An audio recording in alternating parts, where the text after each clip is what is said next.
열흘 넘게 종적을 감추고 있는 무소속 김남국 의원의 근황이 전해졌습니다. 자신의 지역구인 안산에서 종교 활동도 하면서 시간을 보내고 있다고 합니다. 화면 보시죠.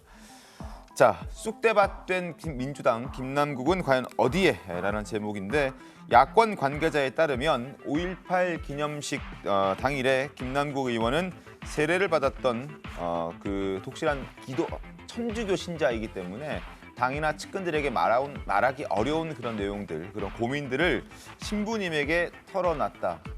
지금 성당 찾아가서 신부님 만나고 여러 가지 고민들을 털어놓은 것으로 안다라고 얘기를 했습니다. 그리고 여의도 의원회관 대신에 지역 사무실을 찾고 있고요. 그리고 의원 사직 사퇴, 이 고민은 사실이 아닌 것으로 알려지고 있습니다. 의원 사퇴는 적어도 지금까지는 하지 않겠다. 할 생각이 김남국 의원은 전혀 없는 것으로 보여집니다. 자, 일단 중앙 정치에서 모습을 감추고 지역에서 어떤 돌파구를 좀 마련하고 있다라고 봐야 될 것 같은데 김종민 의원 어떻게 보셨습니까? 글쎄요, 지금 뭐 거의 열흘 가까이 지금 안 나타나고 네. 계신 거 아니에요. 그런데 뭐 우리가 어른이 된다는 것은 스스로 책임진다는 것을 의미하지 않습니까? 아버지로서의 책임, 네. 남편으로서의 책임, 그리고 무슨 회사원이라면 회사원으로서의 책임, 뭐 이런 스스로의 책임을 인식하고 거기에 합당하게 살아간다는 것이 어른이 되어가는 그런 과정일 거예요. 그런데 국회의원이라는 것은 더욱더 말할 나위가 없죠. 네. 지금 김남국 의원이 종교인으로서 자기 양심에 따라서 신부님에게 고해성사를 하거나 그건 본인의 양심의 자유겠죠. 종교의 자유고. 하지만 김남국 의원은 그에 못지않은 네. 국민에 대한 책임을 지고 있는 사람입니다. 그렇습니다. 국민이 낸 세금으로 세비를 받고 있고 그걸로 법안을 만들고 있고 네. 그렇게 활동하시는 분이에요. 그런데 지금 국회에서 여러 가지 행사가 열리고 있고 중요한 일정이 진행되고 있는데도 아무런 이유 없이 무단으로 잠적을 해서 나타나고 있지 않다. 만약에 나타났으면 기자들이 계속 물어봤겠죠. 아니 현금 440만 원만 현금화했다는데 2억 5천만 원 통장에 들어가 있다는 건 뭡니까? 그거 왜 재산 신고에 신고하지 않으셨습니까? 이런 문제 계속 물어볼 거 아니에요. 거기에 대해서 대답해야 될 의무가 있어요. 네. 근데 안 하고 있습니다. 지금 잠적해서. 심지어서는 당의 어떤 원로라는 분은 방송에 공개적으로 나와서 김남국 의원한테 피해 있으라고 얘기를 했다고 이런 얘기까지 나왔어요. 도대체 저는 민주당이 국민을 어떻게 보고 있는 건지 이해할 수가 없습니다. 당장 연락이 된다 그래요. 네. 연락이 되면 당장 나타나라 지금. 국민 앞에 나타나서 당신이 해명하라 이렇게 얘기해야 되는 거 아닐까요? 일단은 뭐 현재 상태는 무소속 상태고 민주당을 떠나 있긴 합니다만 그래도 민주당 의원이라는 인식이 강하게 자리 잡고 있죠. 자, 도대체 김남국 의원, 박성준 의원은 언제쯤 모습을 좀 드러내겠습니까? 김종혁 의원님이 책임을 얘기했는데 김남국 의원이 또 현역 의원이고 그동안에 이제 여러 의혹 제기에 대한 부분이 있는데 네. 어떻게 책임을 피할 수 있겠습니까? 이제 뜨거웠던 쟁점에 대한 부분이 있을 것 같고 저도 뭐 김남국 의원하고 연락을 해보지 않았지만 아마 이제 언론에서도 그렇고 이제 법적인 내용들이 수많은 것들이 제기되지 않았겠습니까? 그러면 차분하게 정리할 필요가 있을 거예요. 그러면 그 얘기를 하더군요. 자신도 거래를 수많이 했는데 어떻게 거래됐는지도 모르는 상황일 수도 있지 않습니까? 그러면 지금 쟁점이 됐던 가장 중요한 자금의 출처, 용도, 흐름에 대한 것도 뿐만 아니라 재산 신고 내역이라든가 이런 것들을 차분하게 정리를 해야 되죠. 그렇다고 보면은 뜨거웠던 시기도 있지만 냉각기도 분명히 필요한 거거든요. 그럼 김남국 의원이 추후에 네. 여러 문제에 대한 제기를 다 발표를 해야 되지 않겠습니까? 소명해야 되고 그것이 책임 있는 자세이겠죠. 그 준비를 하는 시간이 아닐까 이렇게 저는 보고 있습니다. 알겠습니다. 과연 언제쯤 국민들 앞에 서서 제대로 된 설명을 좀 할 수 있을지 기다려야 될 것 같은데 그 시간이 그리 길지는 않았으면 하는 바람입니다.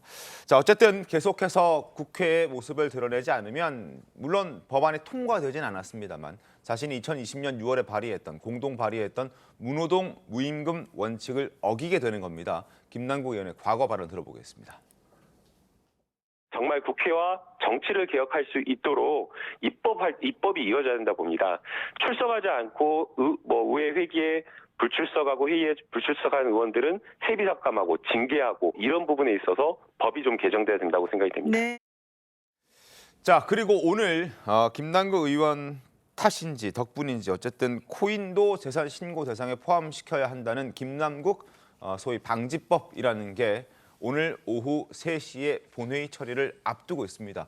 국민의힘 113분의 의원들이 전환 본회의에 참석할 예정인 거죠? 예, 네. 맞습니다. 저희 의원님들 그 단톡방이라고 할 수 있는 거 있죠. 네. 거기에서 모두 참석해 달라는 원내 대표의 말씀도 계셨고요. 네. 그리고 뿐만 아니라 지금 현재 간호법 제2부문자도 있고요. 그리고 김남국 의원 방지법, 김남국 방지법이라고 불려지는 고위 공직자 재산 신고에 코인을 포함시키는 거는 사실 뭐 누구라 국회의원뿐만 아니라 누구라도 할 것 없이 이번 사태를 지켜보면서 꼭 필요한 일이라고 생각하기 때문에 네. 아마 저는 찬성으로 통과되지 않을까 그렇게 생각하고 있습니다. 알겠습니다. 이게 뭐 늦어도 너무 늦은 법안이어서 아마 민주당도 반대하지는 않을 것으로 예상이 됩니다. 한번 지켜보도록 하겠습니다. 자, 그리고 두문 분출하고 있는 김남국 의원 현재 윤리위 제소된 상황인데 과연 국민들은 김남국 의원에게 어느 정도의 처분이 내려져야 한다라고 생각하고 있을지 여론조사 결과 하나 보겠습니다. 자, 의원직을 제명해야 한다라고 하는 게 44%나 됩니다. 가장 많습니다. 중징계 내려야 한다 15.9%고요. 경징계 내려야 한다 25.9%입니다. 자, 잘 모르겠다라는 게 14.2%인데 어찌됐든 징계를 내려야 한다라는 의견이 거의 지금 80% 정도 되고요. 그중에서도 강력하게 그냥 의원직을 제명해야 한다라고 하는 게 절반에 가깝습니다. 44%. 어찌됐든 국민 여론은 벌을 받아야 하고 그리고 그 벌의 수위도 처벌 수위도 높아야 한다라고 얘기를 하고 있는 것 같습니다. 예, 보통 이렇게 진상조사나 법적인 이제 마무리가 되지 않은 상태에서 여론조사를 한다면 이렇게 80%가 넘게 징계를 해야 된다. 이렇게 나오기가 사실 쉽지는 않거든요. 조금 더 두고 봐야 된다라는 반응이 더 있을 수도 있는데 일단 절반 가까이가 지금 의원직 제명이라는 가장 큰 징계를 내려야 한다는 이런 의견을 가지고 있었고 그 네. 외에 이제 중징계 그것도 굉장히 많은 의견이 나왔고 또 이 여론조사를 보면은 호남과 제주 지역에서도 45% 이상이 징계를 해야 된다. 그 의원직 제명을 해야 된다라고 이제 조사 결과가 나왔습니다. 이 네. 여론조사에서는. 그러니까 이제 국민들 입장에서는 아 이것은 정말 이제 법적인 것을 떠나서 정말 징계부터 해야 된다라는 그 생각이 딱 드러난 여론조사라고 볼 수 있겠죠. 지금. 네. 윤리위가 제소가 돼 있는 상태이긴 한데 이것저것 과정들을 따지면 꽤 많은 시간이 걸린다고 하는데 뭐 국민의힘에서는 그 절차 좀 무시하고 빨리 처리하자. 민주당에서는 절차를 지켜야 한다. 절차적 정당성도 중요하다. 이렇게 좀 그 부분도 좀 엇갈리고 있는 것 같은데 상황을 좀 지켜보겠습니다. 그리고 이렇게 절대적인 국민 다수가 김남국 의원에게 징계를 강하게 내려야 한다라고 얘기를 하고 있는 이 와중에 민주당 양이원영 의원은 여전히 김남국 의원을 강하게 두둔하고 있습니다. 목소리 들어보시죠. 우리가 코인 투자 자체를 비도덕적이다 이렇게 얘기할 건가요? 그러니까 이게 확인되지 않은 그런 사실들로 인해서 굉장히 그 마녀 사냥하듯이 여론 재판이 막 이루어졌거든요. 마녀 사냥이 벌어지고 있다고 보십니까? 그건 확인되지 않은 사실인데 마치 그게 진실이냐 이제 정치권에서 더 부풀리게 하는 게 저는 문제라고 봤던 거고요. 근데 우리가 예전에 부동산에 대해서도 투기와 투자를 제대로 구분 못하면서 여러 주택을 가진 사람들에서 무조건적인 좀 공격을 했잖아요. 굉장히 비도덕적인 것처럼. 근데 이것은 부동산 정책을 저희가 잘 못 푼 거지. 그걸 소유한 사람이 문제다 이렇게 공격하는 건 전 다른 문제라고 생각하거든요.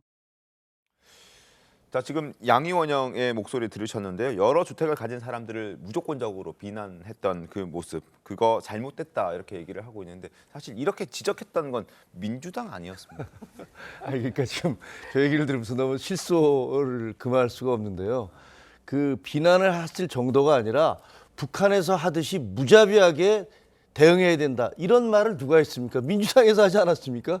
근데 양이원영 의원이 뒤늦게나마 투자와 투기의 차이를 이게 구분할 수 있게 됐다는 것들 굉장히 다행스럽게 생각합니다. 맞습니다. 집 여러 채 갖고 있다고 그것을 그걸 전부 다 부도덕하고 죄인처럼 취급하면 안 되죠. 그런데 그렇게 해왔던 것이 민주당이고 그런 정책을 만들어내는 것도 민주당입니다. 저런 얘기 하시려면 먼저 본인들이 잘못한 것들에 대한 사과부터 하시는 게 옳을 겁니다. 그리고 지금 언어 표현에 있어서 네. 누가 투자자들 그러니까 코인 투자자들을 부도덕하다고 비도덕적이라고 얘기를 했습니까? 그렇게 얘기한 사람은 없습니다. 김남국 의원의 투자가 의심스럽고 부도덕한 게 아니냐라고 그렇게 문제 삼고 있는 겁니다. 왜 문제가 되는 상황을 다른 일반적인 상황과 뭉뚱그려서 그 논점을 흐리려고 하는지 아주 전형적인 논점 회피의 수단이거든요.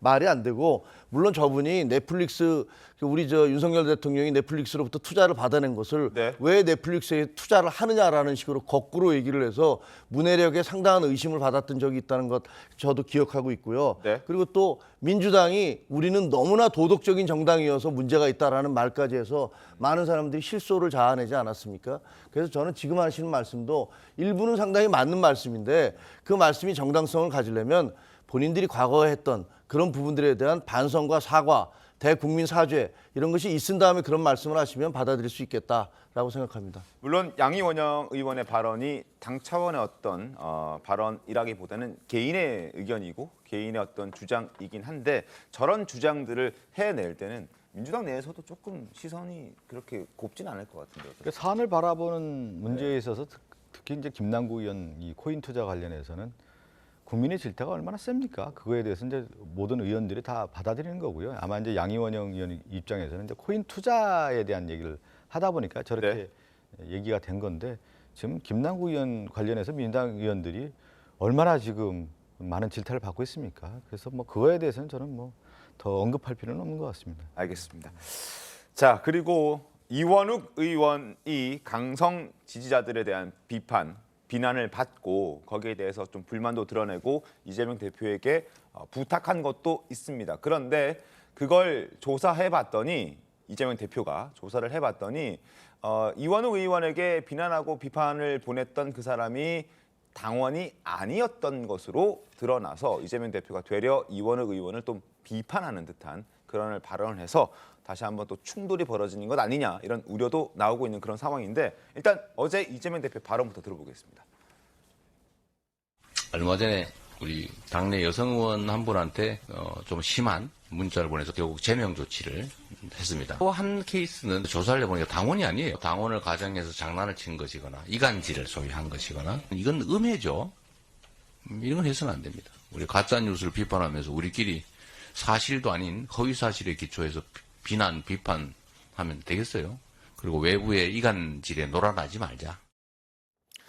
자, 뭐 여기에 대해서 이원욱 의원은 일단 대응하지 않겠다라는 입장을 낸 것으로 지금 확인은 되고 있는데 일단 뭐 이재명 대표는 당원도 아닌데 너무 그걸 과도하게 지적하려고 하는 그런 지적 아닌가, 지적을 위한 지적 아닌가 뭐 이런 얘기를 한 것 같습니다. 어떻습니까? 제가 어제 그 관련해서 이제 서면 브리핑을 좀 했는데요. 네. 핵심은 이겁니다. 한 세 가지로 좀 얘기할 수가 있을 것 같아요. 그러니까 정당 내에서 자유로운 의견 개진은 얼마든지 해야 된다라는 부분에 대해서 이제 말씀을 하시고 두 번째는 당원인 경우에 허위 사실이라든가 욕설, 막말하는 당원들이 있습니다. 지금 얘기하는 강성 당원들이 뭐 어떤 의원들을 목표로 해서 이제 그런 경우 있지 않겠습니까? 네. 그것이 이제 이재명 당대표가 얘기한 모 여성 의원들을 대상으로 해서 당원인데 심한 막말이나 욕설을 했단 말이에요. 그런 경우는 이제 강력하게 제재를 해서 제명을 시킨 겁니다. 근데 하나가 더 있다고 하면은 이제 당원도 아닌데 일정한 어떤 외부의 누군가가 당의 분열을 가속시키기 위해서 이런 문자 메시지를 보낸다고 하는 경우에는 이런 부분도 이제 단호하게 대처를 해야 된다. 이제 큰 세 가지 맥락에서 얘기를 하는 것이죠. 예. 그런 차원에서 지금 이재명 대표가 저런 입장을 냈다. 자, 이원욱 의원의 입장도 한번 들어보겠습니다. 그것이 실제로 당해보지 않은 사람들은 모르거든요. 소위 말해 이제 개딸이라고 불리는 강성 당원들의 보낸 문자 메시지 공개하셨는데 당 지도부의 반응은 어떻던가요? 이재명 대표가 윤리감찰단에 이걸 조사해라라고 해가지고 지시했다라고 하고요. 조사를 해봤더니 당원은 아니라고 합니다. 여기서 그냥 그 뭐 중지해 버린다고 한다면 뭐 싱겁게 끝나고 마는 거겠죠. 문자 문제는요. 이렇게 제가 공개하지 않는다 하더라도 이른바 수박 의원들이라고 평가되는 의원들의 페이스북 들어가 보면은 그분들이 얼마나 그 해악을 끼치고 있는지에 대해서 다 알 수 있습니다. 근데 당에서 그런 거 안 하고 있거든요. 자, 당원이 아니란 이유로 일단은 이재명 대표는 이원욱 의원에게 팩트 확인 좀 제대로 해라 뭐 이런 취지의 얘기를 했는데 이원욱 의원도 뭐 가만히 있지는 않고 서로 좀 의견 다툼이 좀 있는 것 같긴 해요. 김종인 의원이 어떻게 이 사태를 좀 보셨습니까? 이재명 대표님이 말씀하신 것은 전형적인 논점 회피고 그리고 엉뚱한 물타기죠. 저분이 저런 발언들을 많이 하시더라고요. 예를 들면 돈 봉투에 대해서 막 물어보니까 갑자기 박순자는요, 뭐 김모는요, 뭐 이런 식으로 남의 이름을 막 거론하면서 그 직접적인 대표를 엉뚱한 그 사례를 대는가 하면 뭐 정확히 질문이 뭐였는지 모르지만 뭐 한동훈 장관이 뭐 뭐랬다면서요? 뭐 이런 식으로 해서 갑자기 느닷없이 뜬금없는 얘기들을 하면서 사람들의 관심을 돌리는데 이 강성 지지층의 양념 폭탄 이런 것들은 그분이 꼭 당원이든 아니든이 중요한 게 아니에요. 여기서 지금 이간질이라고 얘기한 것은 그 뉘앙스에는 마치 국민의힘 지지자가 네. 당을 이간질시키기 위해서 들어와서 이준석 의원을 공격을 했다. 그러니까 그 근거 거기에 근거해서 비판을 하는 것은 너는 지금 국민의힘의 이간질에 속아 넘어가는 거야. 이런 식의 뉘앙스가 깔려 있잖아요. 그러려면 그 당원이 국민의힘 지지자라는 증거를 제시하면서 이것을 이간질이라고 말씀하셔야 돼요. 그런 증거를 제시하지 못하고 비록 그분이 당원은 아니지만 강성 민주당 지지자일 수 얼마든지 있잖아요. 근데 그분이 그래서 수박이니 뭐니 온갖 욕설을 퍼부어서 그 예를 들어서 금태섭, 이상민, 조응천 뭐 이런 분들한테 욕설을 보낸다면 그 사람 당원 아니니까 그거 다 이간질이야. 이렇게 얘기하는 것은 그야말로 본질을 호도하는 것이고 상황을 다른 쪽으로 돌려서 회피하려는 것에 불과한 거 아니겠어요? 이건 논리적으로 생각해봐도 금방 알 수 있는 거라고 생각해요. 다른 얘기를 좀 하면은 뭐 양금 의원님도 아마 이제 문자를 여러 번 이제 받을 텐데 예를 들면 제가 TV조선 방송 나와서 네. 예를 들어 윤석열 정부 네. 상당히 심하게 비판을 해요. 네. 그러면 전화가 와요. 끝나고 나서 박연하면서 막 심하게 얘기하는 분이 있고 문자도 와요. 그럼 저는 기분이 나쁘죠, 저도. 그래서 그런 분들은 예의가 없기 때문에 저는 차단을 해요, 저 같은 경우는. 네. 그러니까 당내에서도 그렇고 누군가는 나를 지켜봐서 그 비판한 거에 대해서 뭐라고 할까 좀 의견을 동조하지 않는 사람은 심한 막말을 하는 사람들이 있단 말이에요. 그래서 저는 뭐냐면 이제 당내에서도 그렇고 이런 막말이나 욕설에 대한 부분은 당원이 그렇게 했다고 하면 당연히 제명 조치를 하고 강한 조치를 하는데 이 당원이 하는 경우가 있지 않습니까? 네. 이 당내 분열을 가속시킬 수 있는 또 다른 사람들이 있을 수 있어요. 또 세력도 있을 거고 이런 경우에는 당의 입장에서는 단호하게 또 다른 대처를 해야 되는 것이죠. 그런 차원에서 당에서 입장을 내는 것이죠. 이거는. 양 의원님은 문자 안 받나 보죠. 모든 의원들이 당내에서뿐만 아니라 왜 그러면 당내의 문자도 받고요. 외부의 문자도 받습니다. 정당 내뿐만 아니라 정당 밖에. 예를 들면 국민의힘 지지자들이 저한테 공격하는 것도 있는 거거든요. 그걸 일일이 그럼 다 대처를 할 겁니까? 그런 부분은 아닌 것이죠. 네. 저도 문자를 많이 받는데 봤죠, 다. 저희 문자 받는 내용들은 대부분 보면 정책에 관한 내용들이 아 그래요? 훌륭하십니다. 알겠습니다. 자, 어찌됐든 그런 논란거리가 좀 있었다는 부분을 말씀을 드렸고요. 그리고 계속해서 민주당 내에 이제 친 이재명계와 비 이재명계로 이제 분류가 좀 되고 있는 그런 상황인데 비명계에서는 여전히 이재명 대표가 좀 물러났으면 좋겠다라는 그런 주장들을 거듭하고 있습니다.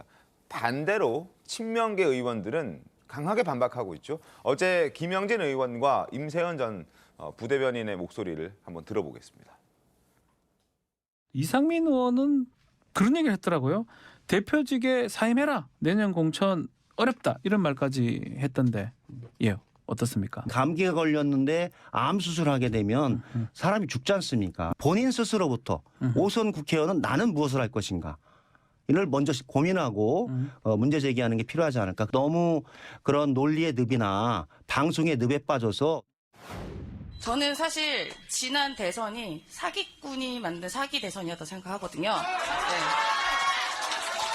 언제 청와대를 옮기라고 그랬으면 언제부터 그 대통령 배우자가 설치라고 했습니까? 저는 느낌적으로 대통령이 없다고 생각하고 사실상 이재명 대통령 느낌이라고 생각합니다. 저런 이야기가 지지자들에게는 막 환호성을 부를 수 있는 이야기이긴 한데 일반 국민들에게는 과연 어느 정도 호소력이 있을지는 잘 모르겠습니다. 어찌됐든 지금 김영진 의원의 얘기부터 한번 짚어보면요. 권세진 기자님, 이재명 대표의 사퇴론에 대해서 감기에 걸렸는데 암 수술하는 격이다 이렇게 얘기했습니다. 그러니까 별것 아닌데 너무 크게 키우는 것 아닌가, 그럴 필요 없다 이런 상황인데 그런 상황 맞습니까? 이게 사실 이재명 대표의 사퇴에 대한 얘기가 이번에 처음 나온 게 아니잖아요. 이제 사법 리스크 때부터 그다음에 이제 송영길 뭐 돈봉투 사건 이런 것까지 다 이어지면서 이재명 대표에 대한 약간의 의구심이 많이 들기도 했고 네. 대선에 진 이후로 이런 식으로 계속 문제점이 차곡차곡 쌓여왔기 때문에 하는 얘기지 이것을 그냥 그리고 그리고 뭐 이분이 또 뭐 대표적인 친명계다 보니까 네. 이런 식으로 이제 그냥 좀 비판이 좀 건설적인 비판을 하는 이 오선 의원도 있는데 그분은 이제 그러니까 비난을 하고 나섰잖아요. 5선쯤 됐으면 자기 그거나 좀 제대로 하라는 식으로 얘기를 하면서 근데 이재명 대표는 그냥 감기다. 이것은 암에는 근처에도 가지 못했는데 암 수술하라는 것이다. 이렇게 얘기하는 것은 좀 앞뒤가 안 맞는 거고 이제 계속 얘기가 나왔던 책임 회피일 수도 있는 거고요. 이런 감기가 아니고 심각한 상황이면은 이렇게 내려놓는 자세 그리고 혁신위를 구성하겠다고 하면은 혁신위가 어떤 역할을 할 것인가 이런 걸 좀 오히려 지금 지도부 친명계에서 좀 구체적으로 좀 뭐 혁신 방안 이런 것을 내놔야 되는데 저렇게 방어하기에만 급급한 것은 친명계나 뭐 이재명 대표를 위해서도 그렇게 좋지 않은 것 아닌가 이렇게 판단이 됩니다. 네, 병을 더 키우는 것 아닌가 하는 그런 우려의 목소리도 있을 수는 있습니다. 자, 그리고 김영진 의원의 얘기를 잠깐 짚었고 임세은 전 부대변인 얘기를 또 안 할 수가 없습니다. 자, 지난 대선 사기 대선이었고 이재명이 대통령이라는 느낌 그리고 사실상 지금은 대통령이 없는 상황이다. 김건희 여사 누가 이렇게 나대라 그랬냐 이런 얘기를 했습니다. 양금 의원이 어떻게 보셨습니까? 제가 저 유튜브 방송을 보면서 느끼는 것 중에 가장 첫 번째 들은 게 그 임세은이라고 하는 부대변인 옆에 앉아 있었던 분이 이재명 대표 아니신가요? 맞습니다. 이재명 대표가 그 이야기를 하고 있는데 그걸 심각하게 듣지 않고 웃으시면서 아주 뭐 즐거운 표정을 짓고 계시더라고요. 근데 민주주의에 있어서 가장 중요한 민주주의를 지키는 힘은 선거를 통해서 선출된 권력에 대해서 인정하는 겁니다. 근데 그 부분에 대해서 이야기를 하고 있는데 아주 즐겁고 기쁜 표정으로 옆을 다정하게 지켜보고 계신다. 저 대통령 후보였던 분 맞나? 이런 생각이 일단 제일 먼저 들었고요. 그다음에 그 임세은이라고 하는 부대변인이 지금 제가 보니까 잠깐 검색해봤어요. 잠깐 검색해봤는데 청년층에 아마 부대변인을 맡으신 분이라고 생각이 드는데 그분이 하신 말씀이 이거는 너무 선을 넘었다. 아무리 유튜브라고 하더라도 예를 들어 가지고 대통령 배우자에게 설친다 이런 표현을 예를 들어 가지고 언론에 나와서 얘기를 한다. 그것도 정말 있을 수 없는 일이고요. 그다음에 지금의 대통령을 이재명 당 대표를 대통령이라고 본인은 생각하고 있다. 그러면 이 점에서 보면 대선 불복 그리고 지금 민주당에서 이루어지고 있는 많은 거리 집회에 있어서 윤석열 퇴진 운동 이런 모든 것들이 일맥상통하고 있다는 거죠. 그렇다는 말은 민주주의에 있어서의 모든 그 대통령 선거를 부정하고 있는 이러한 당과 우리가 여당과 야당의 관계를 맺고 있다는 게 과연 정말 이게 바람직한가? 그런 물음까지 사실은 저는 드는 장면이었다고 생각합니다. 몇 가지 좀 이제 얘기 들어보면 이제 이제 정당 안에서 여러 이제 정책 수사들이라는 게 분명히 있죠. 이제 지지층 결집하고자 하는 어떤 정책 수사가 있는 거고 또 하나 이제 선거 국면에서는 이제 중도 통합으로 해서 이제 정책적인 어떤 수사도 분명히 있는 건데요.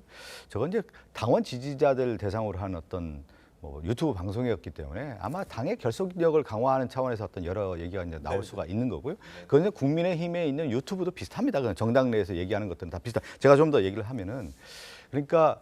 이런 얘기를 좀 할 수가 있어요. 제가 앞서 얘기한 이재명 당대표와 관련된 또 당내 뭐 대표의 사임 이런 얘기까지 좀 나와서 그건 좀 말씀을 좀 드려야 되는 건데 한국 정당사에서 대선을 패배한 이후의 정당은 정말로 분열의 역사였어요. 엄청난 파고가 있고 당내 얘기 뭐 그냥 수많은 얘기가 나오면서 어쩔 수 없이 막 무너져가는 그런 모습이었는데 그래도 대선 이후에 이재명 당대표가 굳건하게 지키면서 지금까지 당을 이끌어왔다는 부분에 대해서 한국 정당사에서 보면 좀 비교가 될 수 있는 사안이고 하나를 더 지적을 하면은 자 그러면 민주당에서 저런 윤석열 정권에 대해서 강한 비토 이런 정치적 수사가 왜 나오냐 생각해 보십시오. 윤석열 정권이 지금 집권한 지 1년이 지났는데 그 역대 정권의 대통령과 역대 정권의 모습과는 정말 달라요. 왜 그러냐면 국정청사진을 제시한다든가 국가를 위해서 일을 한다든가 대내 정치에 대한 결속을 다진다든가 대외 정치에 있어서의 외교의 어떤 확장력이라든가 이런 면에서 봤을 때 지금 국민들이 낙제점을 주고 있지 않습니까? 그런 면에서 비판의 어떤 정책 수사다 이렇게 보면 되는 거고 그걸 아프게 생각하고 더 잘하면 되는 겁니다. 잘하면 누가 더 그걸 얘기를 하겠어요. 정치적인 민심이라는 것은 그러한 확대에 대한 부분이고 그 얘기가 정말 받아들여서 더 잘하면 되는 겁니다. 왜 그걸 아니 저 국민의힘에서 이재명 당대표를 얼마나 비판합니까? 있을 수 없는 얘기까지 하지 않습니까? 그 정당의 정치적 수사에 대한 부분은 일정한 부분은 감하고 가는 겁니다. 그것을 저기까지 얘기해가지고 뼈 아픈가 보죠. 제가 볼 때 아픈가 보죠. 그러니까 이렇게 얘기하는 거 아니겠어요? 알겠습니다. 많이 아픈가 봅니다. 제가 보니까. 예. 제가 좀 얘기를 해도 박성준 의원님 저에게 뭐 뼈가 아픈가 봅니다 이렇게 얘기를 하시는데요. 전혀 아니고요. 예를 들어서 저 지방 부패한 지방 권력에 있어서 사법 리스크 다시 말해서 법적 혐의를 12가지나 받는 분이 대통령이 됐다고 생각하면 저희는 사실 솔직히 이 분을 그러니까 양 의원님도 그런 정책 수사를 하는 겁니다. 수사를 저희는 저희 민주당 입장에 또 정책 수사를 하는 거고.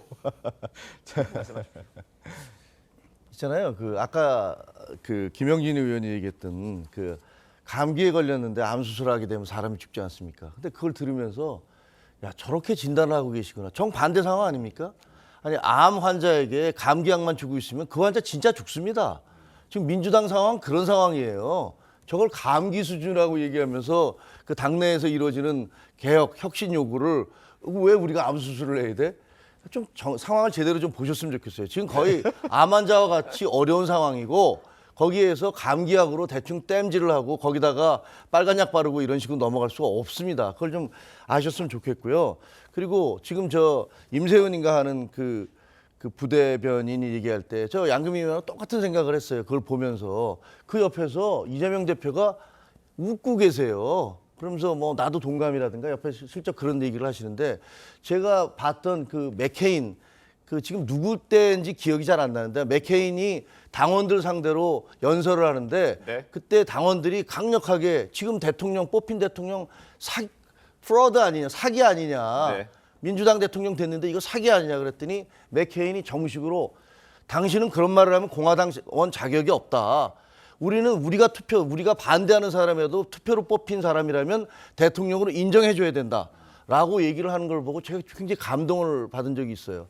근데 지금 저 자리에 앉아갖고 새파란 청년 정치인이 어떤 막 그 열기나 뭐 분노감 이런 것들에서 말씀을 하실 수도 있겠지. 뭐 본인이 있을 때는 얘기할 수도 있겠지. 다른 당원들끼리는 얘기할 수도 있겠지. 그런데 당대표가 옆에 앉아 계신데 당대표 앞에서 그런 얘기를 하면 제가 만약에 이재명 대표라면 당연히 아니면 제가 아니고 다른 품격 있는 정치인이라면 아니 그거 임 대변인 그렇게 말씀하시면 안 됩니다. 우리는 어쨌든 그건 사기 대선 아닙니다. 저도 정상적인 투표 과정을 거친 거고 적어도 그런 선거 과정을 통해서 국민들이 뽑은 대통령은 인정해야 됩니다. 라고 말씀하시는 게 정상이에요. 그게 헌법 질서를 준수하는 정치인의 정상적인 반응이에요. 저걸 보면서 저는 정말 충격을 받았습니다. 알겠습니다. 어떻게 저렇게 얘기할 수 있을까? 그 진단에 대한 얘기를 좀 김종인 의원님이 했는데 제가 볼 때는 국민의힘과 윤석열 정권에 분병이 걸렸다. 아니 저 김종인 의원님 우리 민주당이 지금 굉장히 큰 뭐가 어려운 상황이라는데 제가 볼 때는 지금 김기현 대표 체제뿐만 아니라 윤석열 정권이 지금 제대로 가고 있습니까? 그런 차원에서 바라보는 시각이 다를 수 있다는 거죠. 그러니까 진단이라고 하는 것이 한쪽 방향에서 자기의 시각을 가지고 진단해서는 안 된다는 것이죠. 제가 볼 때는 국민의힘이 지금 상당히 어려움에 있는 건데. 알겠습니다. 자, 국민의힘이 바로 봤을 집권당의 때는 모습이 아니라는 것이죠. 민주당이 지금 위기의 상황이고 민주당이 봤을 때는 국민의힘이 지금 위기의 상황이고 그런 것이죠. 서로 못한다 이렇게 지적하고 있는 그런 상황. 제발 서로 잘했으면 좋겠습니다.